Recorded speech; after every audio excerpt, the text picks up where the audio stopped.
I was realizing in my morning when I was super busy that I wanted something that was a little less NPR style that gave me a good overview, but was like didn't suck the energy out of my whole day. Yeah. Right. So, and I couldn't find it. And so that was kind of the aha moment of I kind of want to do something different with my career. I kind of want to solve this problem for people in news. And wait a minute, maybe I can just do it myself. So I did.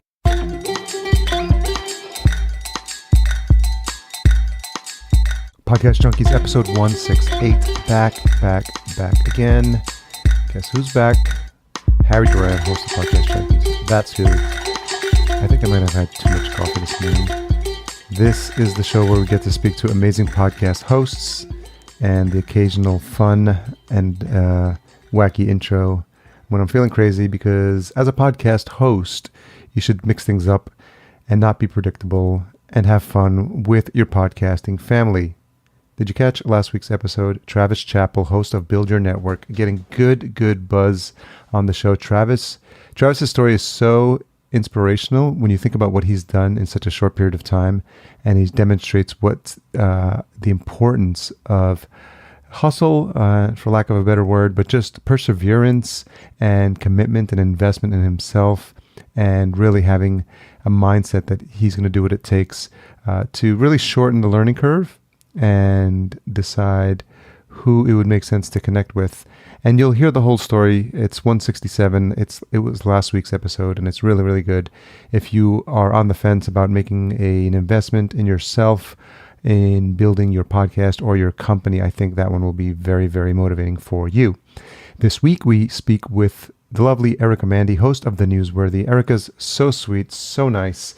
We met at Podcast Movement originally, and then we reconnected at PodFest, and then we reconnected at Podcast Movement. It was such a great time, so much fun, and she's a journalist who's now started her own show. She actually got me listening to the news again. I had deleted the news app from my phone, and it's 7 to 10 minutes. It's fast and fun. And the theme song is pretty addictive once you've been listening to it every single day. We talk about the first time she became aware of what was happening in the podcasting world and how she got the idea to start a news podcast. She lets us know what the feedback is that she received on leaving her job and starting a podcast from her peers and her colleagues. She talks about the different jobs she had as a news reporter that actually helped her with the podcast. And she outlines the process she uses to sort and select which stories to report on. We talk about bringing on experts with different backgrounds and perspectives, and she highlights the mentors who were important to her during her career in journalism. She gives a shout out to her parents for the support she's received, and obviously we close with the two questions of what she's changed her mind about recently and the most misunderstood thing about her. It's a really informative episode, especially when you understand how someone who's been groomed for her position in journalism has now been able to take all those skills that she learned in her 10 plus years and now use that to good effect for a podcast that is really specifically for her niche, for her skill set, and how she's been able to do that and have a successful show. I'm really happy at telling her story, and I think you'll really dig it. I touched upon this last week, but I'm starting a case study program, and I'm looking for a few specific people. It's really a small group of folks that I'm going to work on a podcast with. So really, if you're serious and ready to launch your podcast, if you're running a profitable business, if you have time to work on your show starting this month, and you have at least 300 people, give or take, on your email list, you are friendly and you are coachable, and you can keep a secret. Then reply to me via email, harry@podcastjunkies. All you need to do is place the words case study in the subject line or in the body, and I'll be in touch soon. So really looking forward. We just had a wave of folks go through recently, and they've had a lot of results, good results with the launch of their show, and I'm just looking forward to help the next round. So stay tuned for the retention hashtag, which is at the end of the episode, and it's my way of saying who's been paying attention. But for now, let's jump into this interview with Erica, shall we? Erica Mandy, host of the Newsworthy, thank you so much for joining us on Podcast Junkies. Thank you for having me. So glad to be here. So there's always a what I call an origin story for all my guests, because occasionally I'll get pitched by people who want to just appear on the show. They're like, I've got a great marketing background, and I think your audience would be perfect. I'm like, I don't think you listen to the show. So we met at I think for the first time at Podfest. Yeah. Yeah. Yeah. Podfest in Orlando. Yeah. We showed up a day early, a handful of us, because it was like the Wednesday, I think, and we thought things were going to start on Thursday. Or was it Wednesday or Thursday? I forget one of those days, but we were all just like milling around. There's like not a lot to do. But thankfully, we all, at some point, we all like went to 7-Eleven and got chips and popcorn and hung out and chatted and got to know each other a little bit. So that was fun. Yeah. There's a couple of different threads and social media posts about that infamous trip to 7-Eleven. I had to leave early to actually go do my podcast. Yeah, that's right. But I got to take part a little bit. Yeah. But it's funny because as the 2 days progressed, it was so busy that if we hadn't met on that day or that night, we probably wouldn't have like run into each other, because unless we were in a mutual conversation, and it's easier when there's like a handful of people in the hotel. But like the next 2 days were crazy. Yeah. And I left early too because I had to be back in LA for something else. So I'm glad. I think Ryan Gray introduced us. He knows everybody. Ryan's a good guy. He's like a podcast connector, and I'm sure he's getting a bit of ego inflation, because I always like to tag people in the episode. So when this comes out, I'll be like, "Hey Ryan, you're gonna love this part of the episode," because Overcast lets you send a timestamp specifically. Oh, cool. So like, do you want to forward at this timestamp? And so those are great, because I'm like, hey, Ryan, your name is mentioned in 3, 2, 1. And then I put the Overcast link. So it's kind of like a little incentive for them to hear. That's a good tip. I didn't know that was possible. Yeah. So it's like if someone is mentioned, or you mention someone, you just tag them on Twitter and then send them to that specific mark, so they feel like they're not going to have to listen to the whole episode and find that snippet. I just started advertising on Overcast, and I love it because it actually lets you track how many clicks and subscribes you get, instead of kind of thinking that maybe an uptick in listeners is from something. So yeah, it's pretty cool. Yeah, we've been doing that with clients as well, because you got to, when it works is in the specific categories that they're in. I know obviously you can do all of Apple Podcasts or all business, that'll run you into the couple of thousands, I think, for a month. Yeah. Not looking for that, but there is a news section in Overcast? Or? Yeah, there's a news and politics section, and then you can do all, which I've caught it at a reasonable thing. I just have done the first 30 days to see how it's gone, so I haven't followed up, but it's been interesting to actually see what it does. And it's funny because you can see. So for the listeners, if you're not familiar with Overcast, it's a extremely popular app, and I really like it because it can create playlists, and so that helps me to sort my stuff. But they run native ads at the bottom. They're always running out of inventory, so hopefully more people will listen to Overcast, which will increase the amount of ad inventory they have. So when we do it, and you can see, recommend. Yeah, we can see how many people looked at the ad and how many people clicked on it, and then how many people subscribed, which is amazing stats. And you literally know, okay, it cost me 79 cents per subscriber, so that's really good. Right. Stat. And maybe I shouldn't be talking about it because it's going to get more expensive for all of us. So don't do that, actually. Yeah, never mind. We'll edit that part out. So have you found yourself, as you started entering the podcasting world, like, because you come from, you have a journalism background, right? That's how you got that was your background, actually. Yeah. Studied journalism and then spent over 10 years as a TV news reporter, working my way up to eventually Los Angeles. And when was the first time you became aware of what was happening in the podcasting world?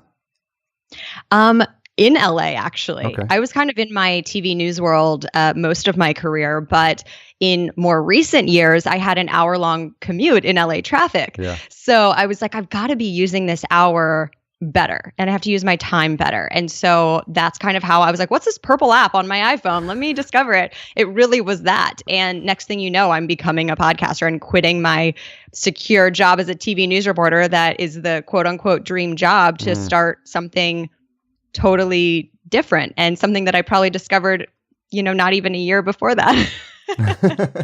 That was moving pretty fast. Yeah, it was. But I fell in love with it because it was like, wow, I can use this time in traffic and learn all of these things. And then the more I discovered about business through business podcasts, the more passionate about entrepreneurship I became. And so then that just led me on a whole path.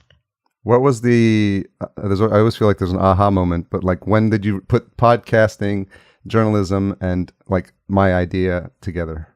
Sure. So it kind of started when I was working as a news reporter and feeling like this isn't going the way that I want it to go anymore. Like people are consuming news in a different way. I kept hearing from people that they weren't really watching, or the word that I heard a lot from people was depressing. Oh, yeah. And they just kept saying news is too depressing. It's too boring. People are too biased. I'm sick of the debates on Facebook. I don't watch TV for news anymore.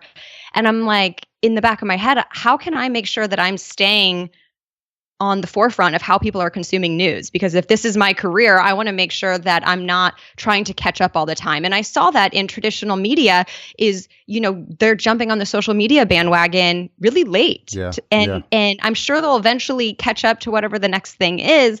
They're just now starting to get, I'm hearing from reporters like, will you help me? I think we're going to start a podcast at our station. And I was like, well, how can I make sure that I'm staying on the forefront and providing people with what they want? So it was a little bit of that, plus realizing that the next step for me in that career path was network. And while I felt like that was doable, it was no longer what I wanted. And it was suddenly like, again, people aren't necessarily watching that. I think they're going to be late to the game to whatever the next thing is. And then as I started listening to these podcasts, I was realizing in my morning when I was super busy that I wanted something that was a little less NPR style, that gave me a good overview, but was like, didn't suck the energy out of my whole day. Yeah. Right. So, and I couldn't find it. And so that was kind of the aha moment of, I kind of want to do something different with my career. I kind of want to solve this problem for people in news. And wait a minute, maybe I can just do it myself. So I did. So much stuff to tease out there. I think I'm always fascinated by these stories because I know that, do you consider like being a reporter entrepreneurial, or do you consider that a corporate job? I'm always curious because you're sort of, a little bit in charge of what you do, but at the end of the day, you do have a boss to answer to.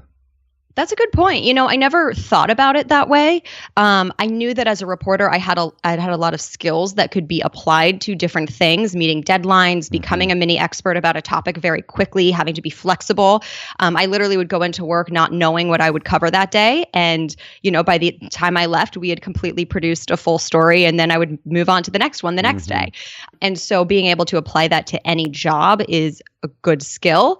But I never thought of it as an entrepreneur type thing until I kind of came up with this idea and said, this actually really excites me. And the more that I dug into business stuff, the more that going to my corporate job felt like a nuisance, and that I just wanted to learn and use my skills that I had gained over the last 10 years in a new way. And that's what's so fun about this is I can take the skills and the credibility from that traditional path and apply it to a new creative, innovative thing that I can kind of make up the rules as I go. That's interesting because I think everyone that eventually becomes an entrepreneur, there is that moment where you spend more time at your 9 to 5 thinking about your business. Yes. And at first it's like 10 or 20%, but I guess when it starts to move into like 50, 60, 70, you're like, what am I doing here? Yes, I think that is really the test. Yeah. It's like when I did not want to leave what I was doing, because I worked in the evening for the 11 o'clock news, I would not want to leave what I was doing to have to go to that job. Like really did not want to. Yeah. And I ran some surveys and did some stuff before I actually just quit to make sure that I thought people would really actually want what I was thinking I wanted to do. But like as soon as I got some good feedback, I'm like, all right. Yeah. And there had been times that I thought about doing something else in the past. And when I researched it and stuff, it didn't really click as well. So this time was different. And I think, people always talk about how you have to take action and not just think about something to really know if that's what you want.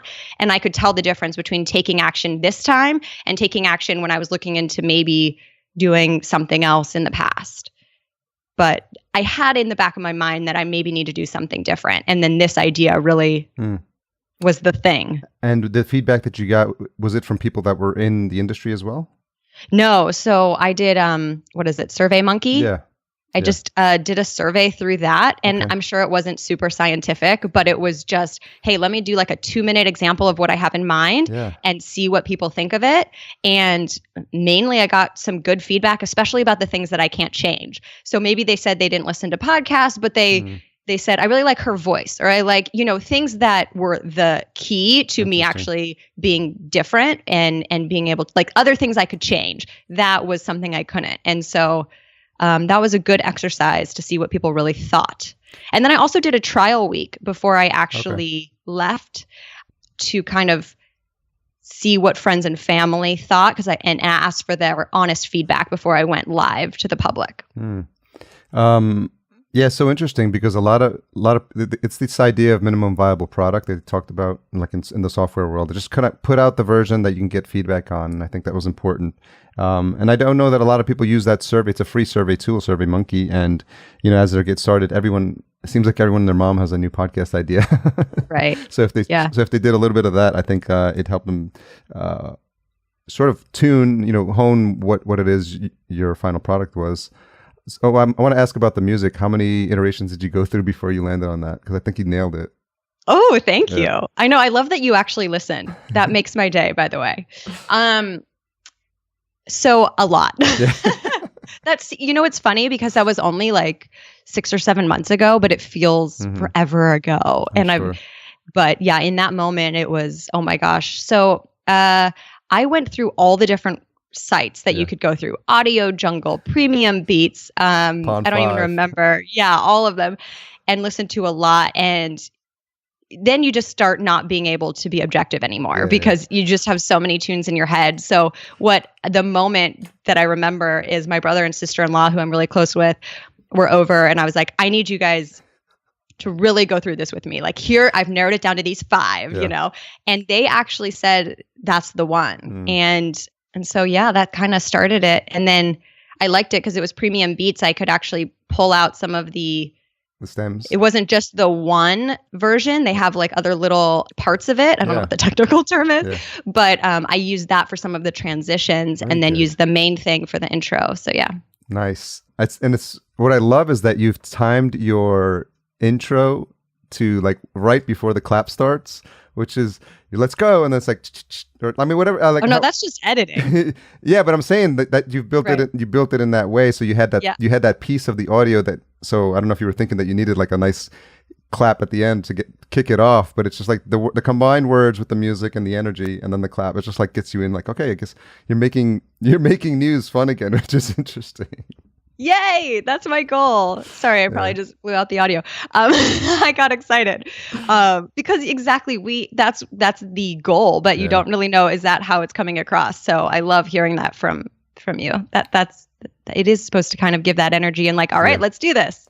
Well, I mean, we touched upon it earlier, like where the inspiration came from. I've literally deleted even the news app from my phone. Like, I don't even want to be tempted to look in there because I had it for a while. I was a bit of a news junkie. I grew up in New York, so I would get the New York Times Sunday edition delivered, and I would just spend Sundays just like literally just like going through each section.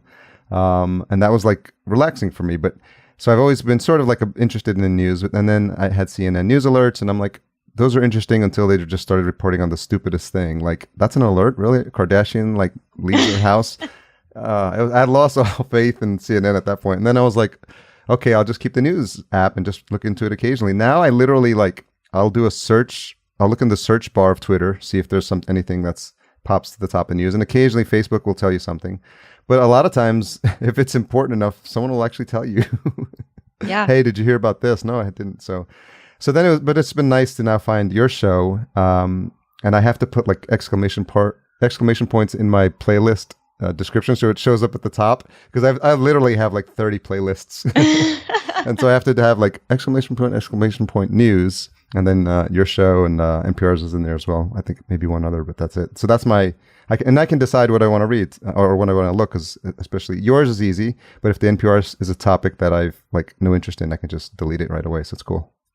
Thank you. That means a lot. And that is one of the things about my show that I try to do, is just make sure you're well-rounded, so that it's not just, oh, I don't want to listen to that one topic right now. It's, okay, let me get an overview of everything from politics to tech and business to entertainment. Yeah. And I can get that in less than 10 minutes. So that's the goal. And I do think that it's become a habit for a lot of people, which is nice about a Monday through Friday show, that, hey, this is what you need to know to start your morning. And if you want to dig deeper into something, awesome.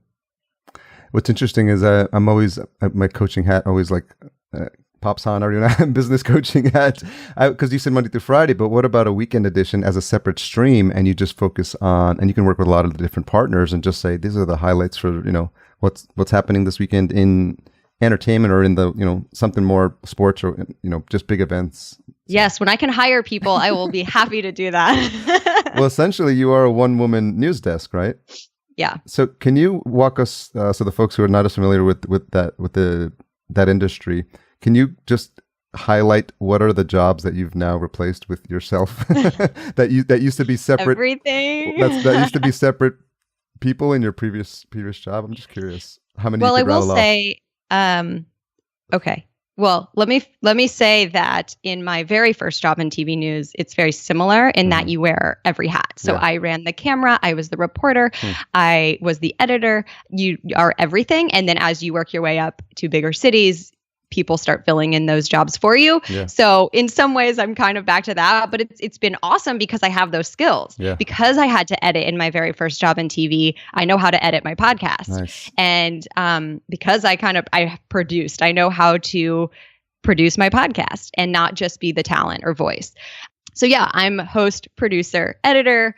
What other jobs are there? Marketer. Yeah, marketer, right? Everything, social media, Website, web developer, web development, you know, with the help of Squarespace. But it's everything. And I will say when I go to a conference or have something where some of my day is taken up, I've hired freelance writers to help me with some of the news writing. And then I review everything and make edits and still have to do the back end. And one of those news writers has helped me edit some as well. So when I need it, I can lean on them. And the goal is that in the future, when I have more, when I am more than 6 months in and I have the money from the business to reinvest, then I can hire more people. But I need to build that up a little bit more before I start hiring people. For now, it's just here and there.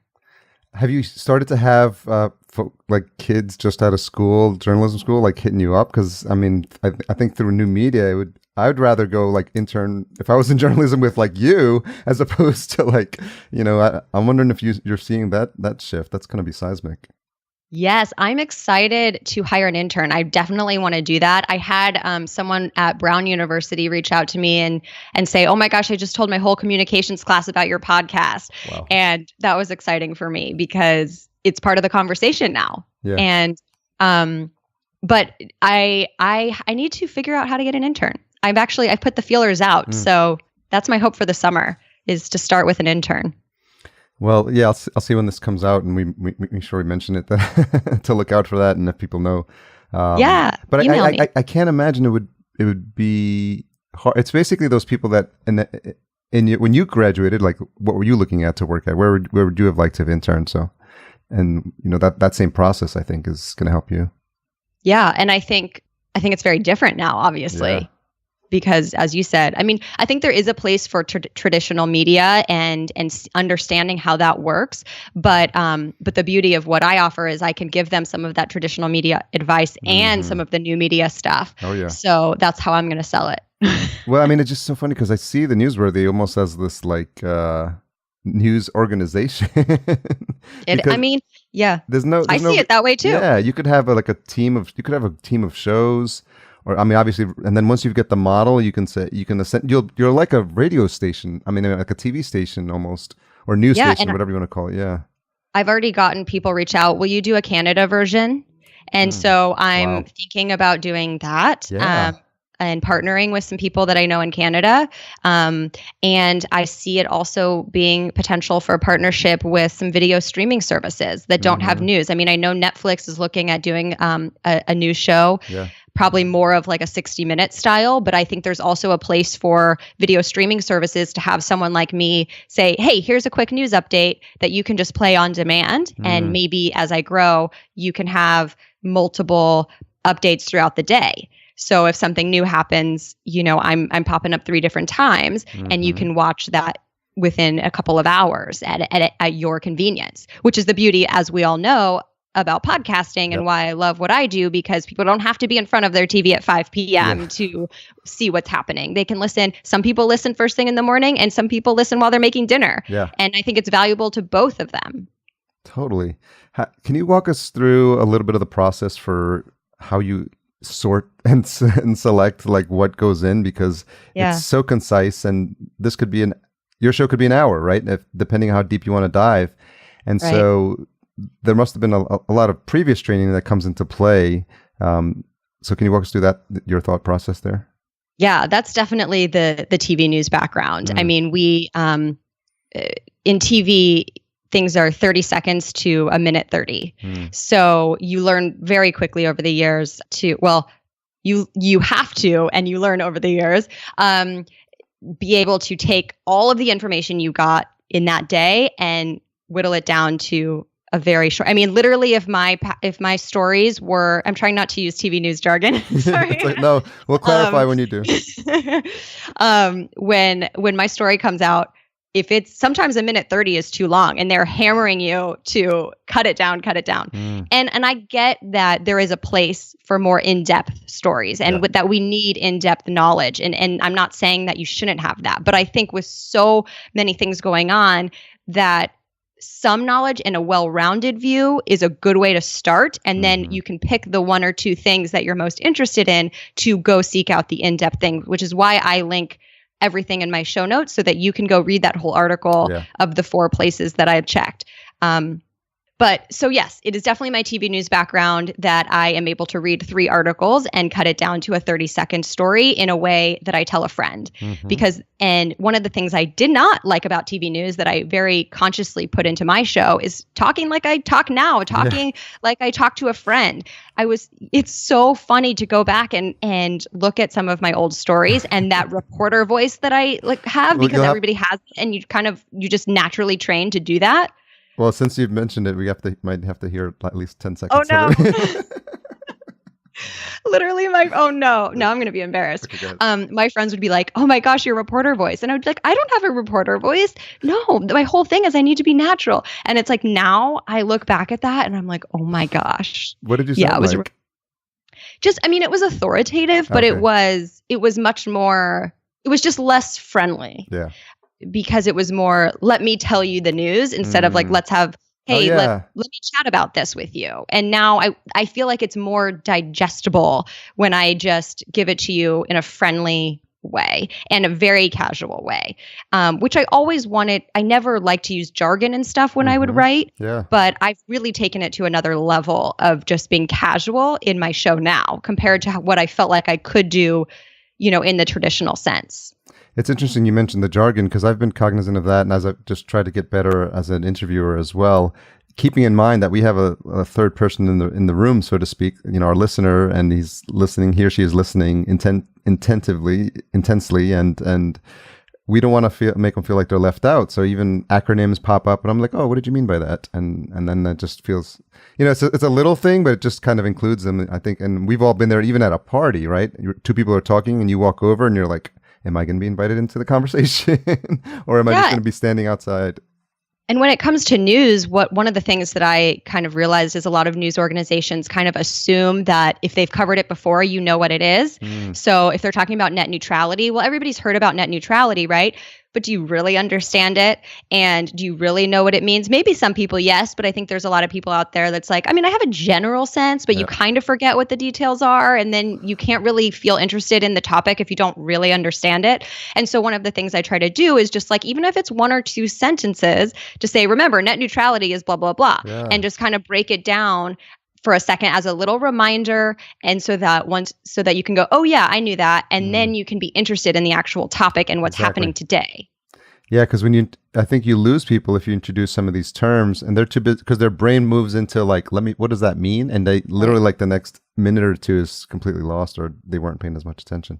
Exactly. And I think no matter what you're talking about, you can't assume that people know just because it's been out there before. Have you seen the net neutrality spoof from Burger King? I don't know if I have. It was Burger. I don't know who is the media company behind Burger King. It sounds familiar. They are geniuses. They're like Burger King uses the Whopper to explain net neutrality. Oh yeah. No, I did see this actually. Yes, It was yes. so good. Like you have to pay to get extra. Yeah, they had they hold the fries bag. or something like Is that. like my food ready? And the guy's holding the bag, and I'm actually doing a visual now for the folks on audio. I'm holding a pretend bag in the air, and the customer's like, "Can I have it?" And they're like, "No, we gotta wait." And the guy looks at his watch. He's gotta wait like 30 seconds before he gives them the bag, and the guy's losing his mind because it's candid camera. So but it's just it explained it, and then they interviewed the people outside the Burger King. They're like, "Do you understand net neutrality now?" "Yeah, I didn't before, but now I do." And so exactly. John Oliver just did a thing about Bitcoin. And I think it was all over the place because people are like, I keep hearing about Bitcoin and I don't really understand it. And so I think it did so well because people want to kind of have that, it's dumbed down version, but it's not really, because how are you supposed to know this stuff if you're not in that industry? And the people we rely on to explain it are in the industry. So sometimes you don't even realize what you know that other people don't know. Yeah. Yeah. Because it seems so common to you. Yeah. Well, it's so interesting how all these little things that you've learned, on how to do your journal, how to be a journalist, and then just this editing and how to get stuff into bite-sized bits of information that still are relevant and helpful. And it's just so interesting. Like, they say luck is when preparation meets opportunity. Right. And so you've sort of been preparing for this, not knowing that this is where you were going to end up. Yeah, I definitely don't feel like I could just do this without that 10 years experience, both for the skills, but also credibility. The reality is with all the talk of fake news and this kind of stuff, I like to be able to say, look, I have the training, I have the background. I'm not just Joe Schmo off the ground, Yeah. So that's nice, but also it does come down to I have an instinct that you gain no matter what your thing is. You get an instinct that you just know. Like people ask me, well, how do you decide? And some of it may be conscious, but a lot of it is just having. I don't know. I don't overthink it. I know that okay, I want a few political stories. This is the main stories happening today. What's the highlights? It just you just do it. And then. You've mentioned you've had a couple of folks in the industry already reach out to you. I'm wondering so that's got to be because you have such a special Venn diagram because you've got the podcasting knowledge and you've got the journalism knowledge, and there's not a lot of people that would leave and do their own thing in the same way that because you said you looked and you couldn't find any stuff. So that type of information, that IP is super valuable, especially as people from the old industry try to move into the new one. I just get the sense that you're going to be seen as, and are starting to be seen as, an expert, which may translate into other business opportunities. Yeah, that's true. I know. And, a lot of people are like, well, are you offering coaching services? Because that's what a lot of people do with their podcast. Yep. And just for me, right now I don't have the time. But I think as I'm able to outsource some of the news writing and stuff like that, then maybe that can open up some other things. Yeah. And I do like mentoring people, whether they're in broadcast journalism or other types of journalists. So, when I can fit it in, I will totally do that. And I think there's a lot of possibilities for the future of, where this will go. And that's the beauty of being flexible, right? Like as people want something different, I will adjust to that. I don't have to, this is my thing and it's never going to change. No. I guess I'm thinking about when people who started CNN, when Ted Turner started CNN, there was a feeling oh, what is this thing that we're doing? It's brand new and it's very risky. And I sort of think of that when you're describing all the possibilities because you're entering this new world and you were one of the first ones there to do it in this format. So people are going to, they're going to want to learn from someone who's already having success. So it's got to be exciting times. It is super exciting, and I'm calling you the next time I have any doubts because you're the best cheerleader right now. I love it. Well, it's so funny because I have calls like this with clients for podcasting, and then I inevitably want to ask, and especially with you, you got such a fantastic business model. So if we have time at the end, I will come back with a couple of questions. Okay, good. And see what we can do about making this a really, really big business. When you were in the 10 years when you were a journalist. Did you? I know that you weren't doing, or I don't know if you were doing in-depth stories, but were there occasions when you got attached to the subject matter? Oh, yeah, of course. Even just a daily story. Mm-hmm. For me, it was a lot of these inspiring stories. And to be honest, I was doing fewer and fewer of them as news changed and we were chasing like the cell phone video that someone got Oh, or, yeah. stuff like that. But I loved telling the inspiring stories, the person that has struggled and overcame and now they're being honored. Or one time I went around with a police officer on like around Christmas time and he was being Secret Santa. So we would pull people over and then actually give them money instead of a ticket. And it was stuff like that it was just like, Wow. oh, and that's why I got so attached to the more positive side of news. I mean, Yeah. even though I know I talk about some negative stories, it's like I don't want that to be the only thing that people hear Yeah. or to think that news is only all bad, because those were the stories that I loved. Yeah. And I was like sick of going to all of these negative things when for whatever reason that's what the producers wanted to do. So yeah, I definitely got attached to those people and my goal was always to really do it for them. Yeah. Probably more than the viewership or my career. It was like, I want to tell a good story because they spent their time with me and they have this incredible story and I just want to honor them. Mm-hmm.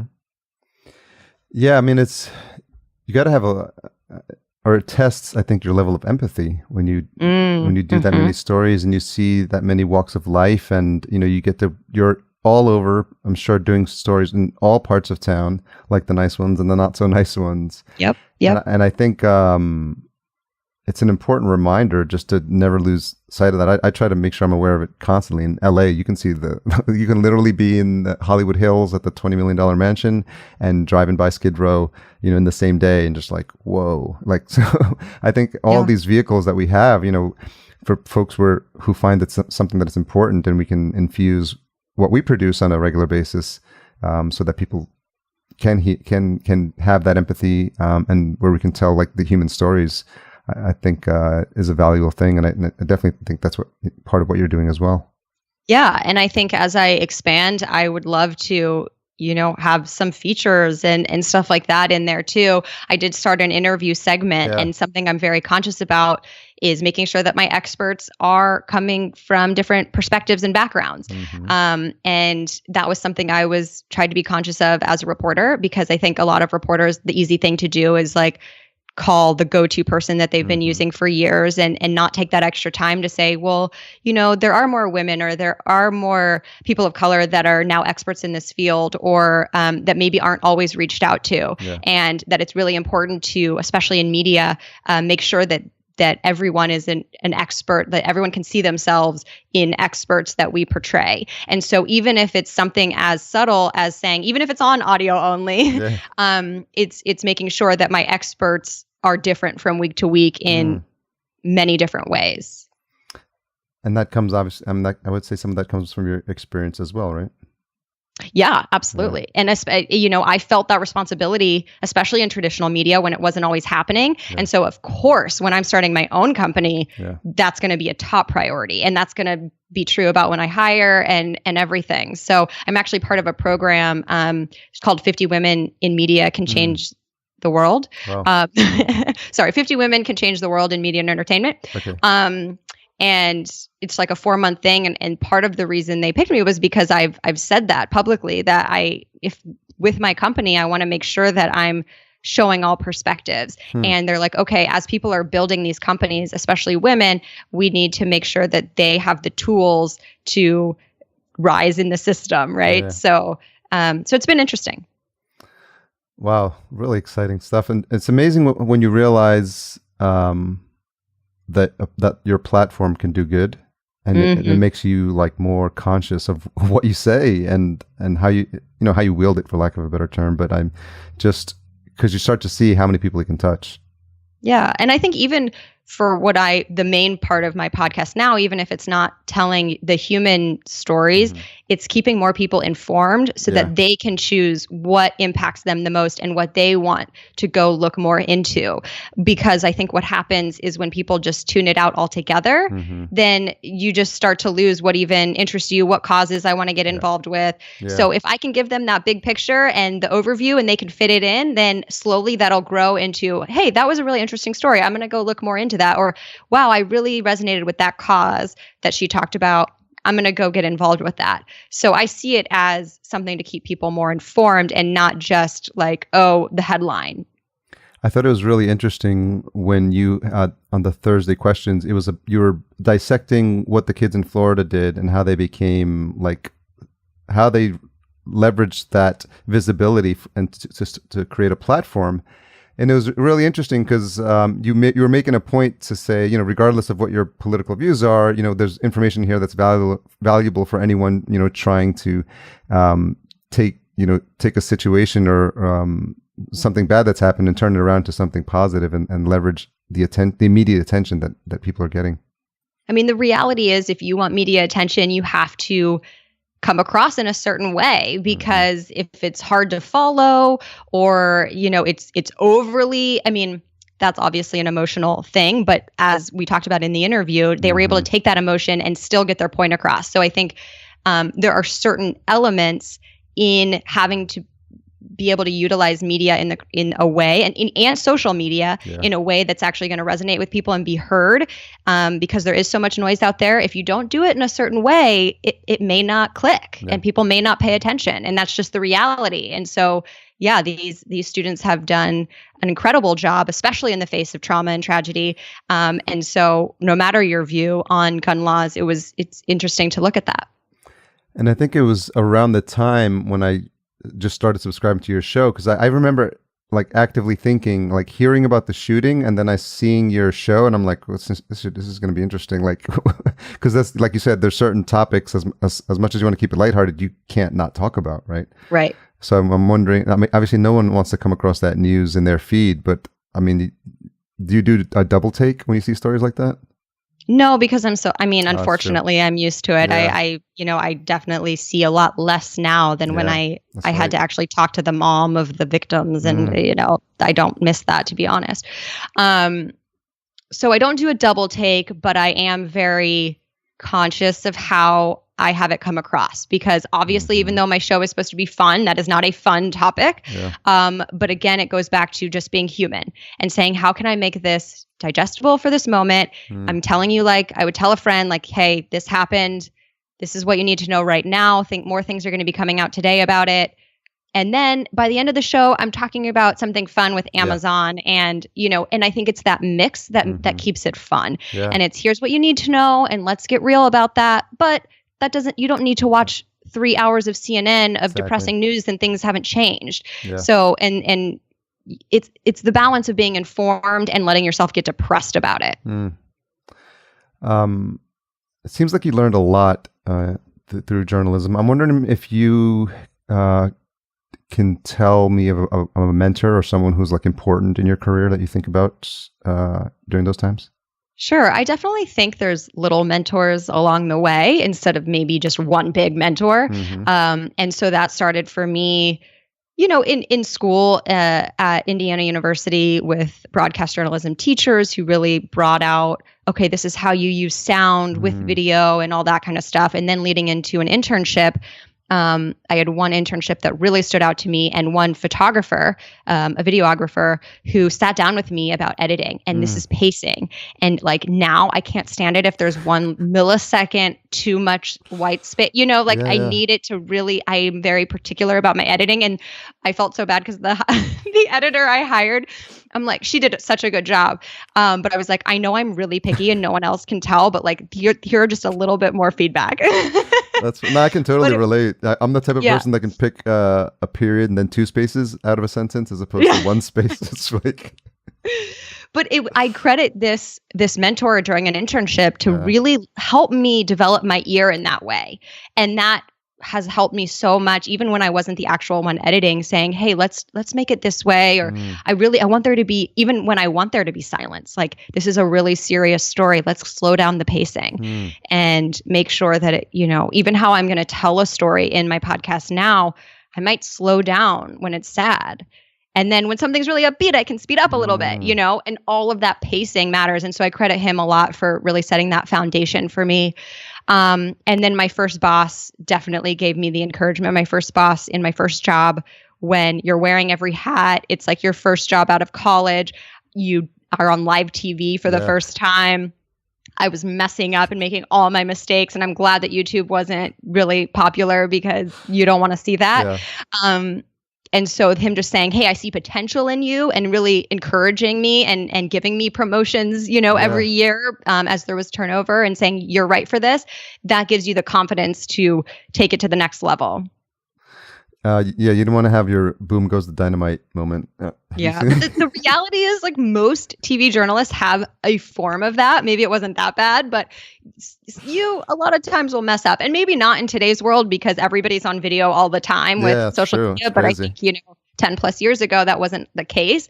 And even with all the training in the world, I was going from, one story a week in college to one a day at least. And being under a tighter deadline and having to do more jobs and all of that kind of stuff. And so there were definitely moments that I really messed up, but I learned from each one and I had good ones and that led me to, bigger cities and eventually this. Yeah, I think it's so funny. It's like when podcasters post like their very first episode and they're like, you see, I wasn't perfect. It's, exactly. Because everyone is so worried about that. But what I always say is your 10th sounds better than your first and your 50th sounds better than your 10th. But you just got to put the hours in. Because, like you said, there's no better highlight reel than live TV or a recording of you on TV. You're like, oh man. So everyone's watching it with you. And I would, and I think a lot of podcasters know this, but it's think about talking with a friend. How would you tell a friend this instead of allowing it to be so professional all the time? I think that's the key. And just thinking about that person's face that you're talking to. Yeah, it's so funny because a lot of times people say, "No, it's all casual," and on a podcast, and it really is casual. And it sounds like crap, but there's something in between casual and conversational, and just like, but you still. You still respect the audience's time as well, so you don't get too crazy, and you want to have good sound quality and stuff like that. But I'm all for definitely conversational. That's what this show is about. It's literally I've had dogs barking and the UPS guys show up, and most of the time I leave it in because it's just like a lot of podcasters listening too, right? So so they get it, right? And I think that's a great point. And I don't mean unprofessional, but when I say casual, I mean in how the words that I'm using, the tone of voice that I'm using, and actually my show is scripted because I need it to be so accurate and so time sensitive that I don't want to ramble or any of that. And because I come from TV news, I know how to write for audio. But I think that's when you have to know what is your podcast and what is right for your podcast. Is it scripted because it's quick, or is it an interview and you want it to be conversational and you're just going to have your outline, or maybe you just like to go off the cuff.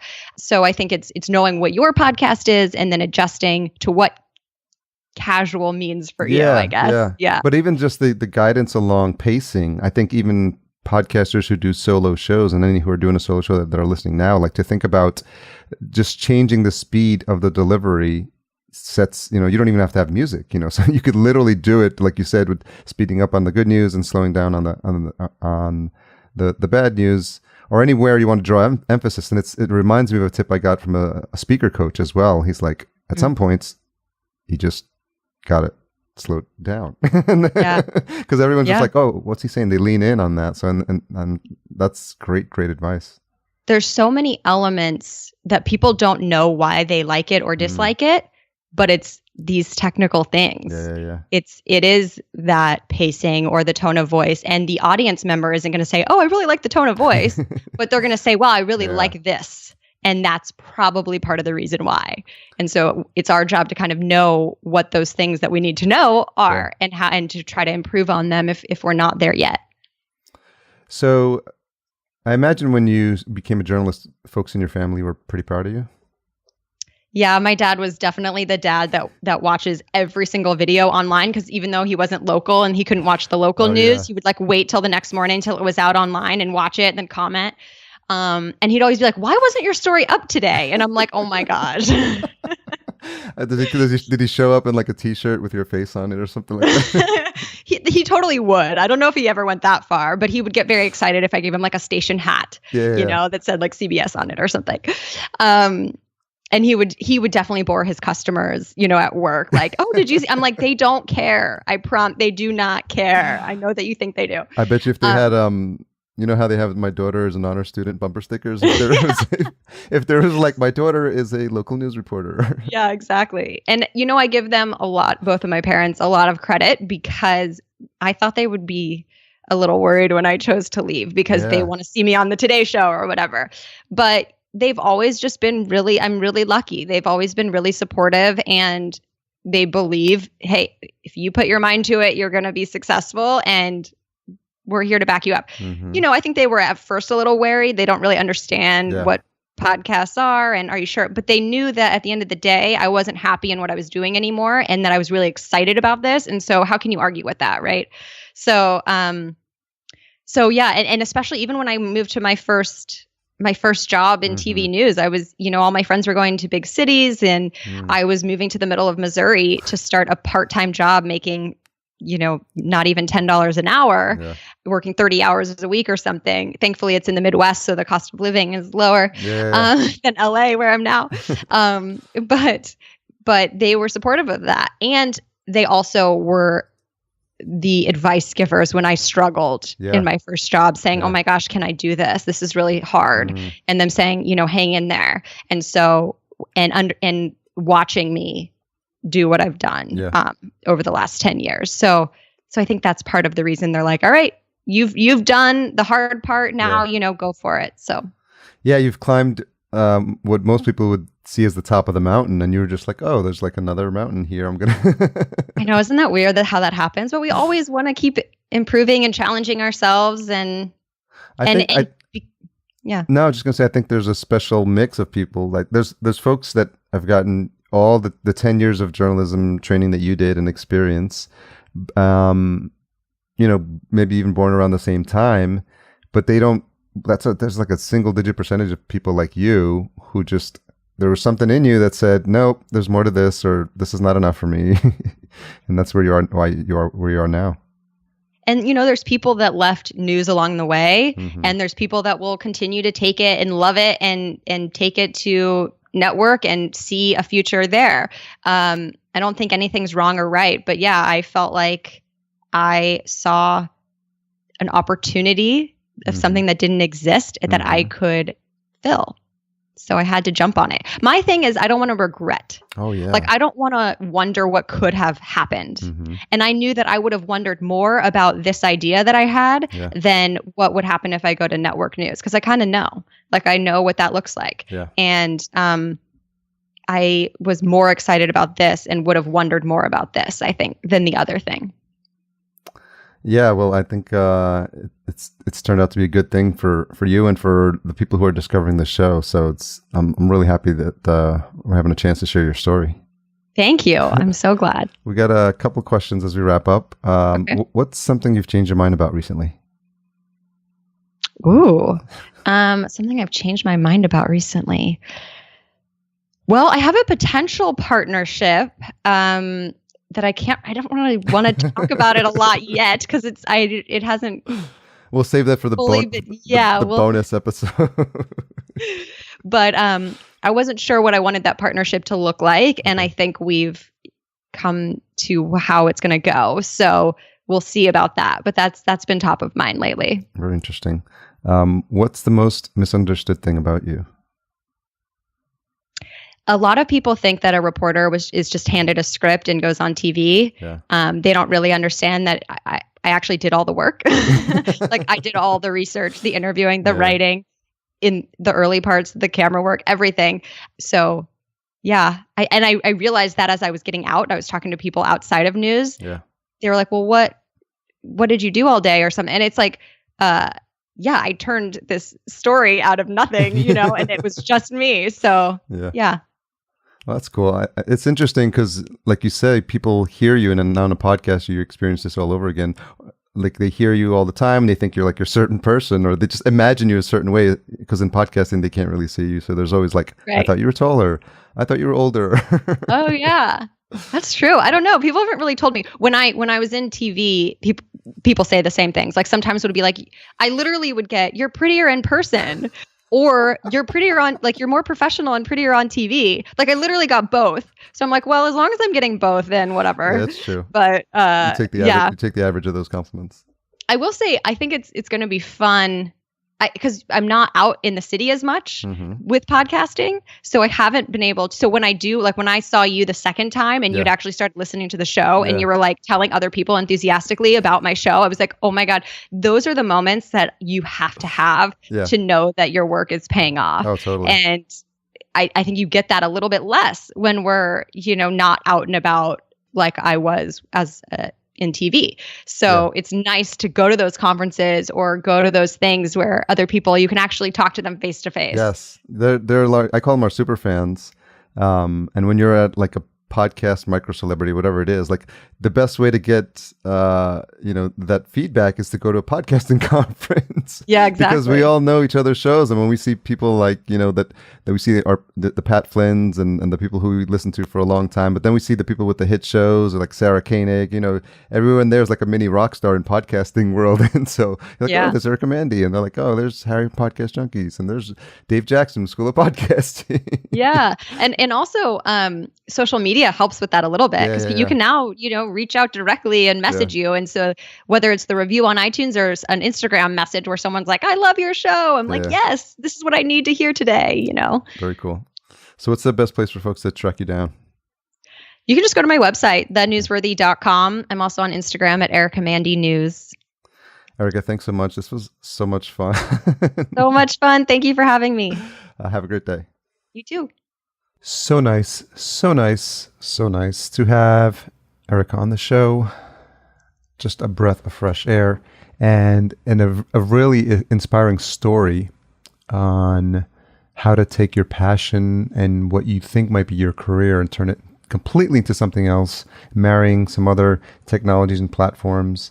I really love how what you see is what you get with Erica when you meet her in person. It's that same personality that comes through on the podcast every single day. And the fact that she works hard to get those episodes out by 4 a.m. is just a testament to how seriously she's taking this, and I see nothing but great things for her ahead.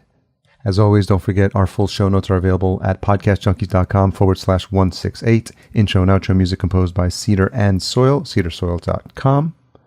Stay tuned next week for a repeat visitor. It is an original OG fan of the show, Denny Crahy, host of Diz Runs. It's been 3 years since he's been on. It's bananas. He was one of the early guests, and I think it's single digits, if I remember correctly. I always forget the number, but he is a good friend, and I was so happy to get him back on and just see that he's still going gangbusters with Diz Runs. And so it's a little bit of a Podcast Junkies family reunion with Denny. Looking forward to that. Episode 169 next week. Don't forget to sign up to our newsletter to receive the updates. We are back on track, as you may have noticed. We're getting the updates out about all the guests that have been on the show, and also a reminder every now and then of the past guests, because I really talk about this a lot with you guys, the importance of treating your guests like gold. And so every opportunity I get to communicate what they're up to, and just to remind you of some of the conversations we had, we are at episode 168 as we type this out. So it's a bit of harder work on our end to kind of remind you of what's been happening, and it's always fun when we do that.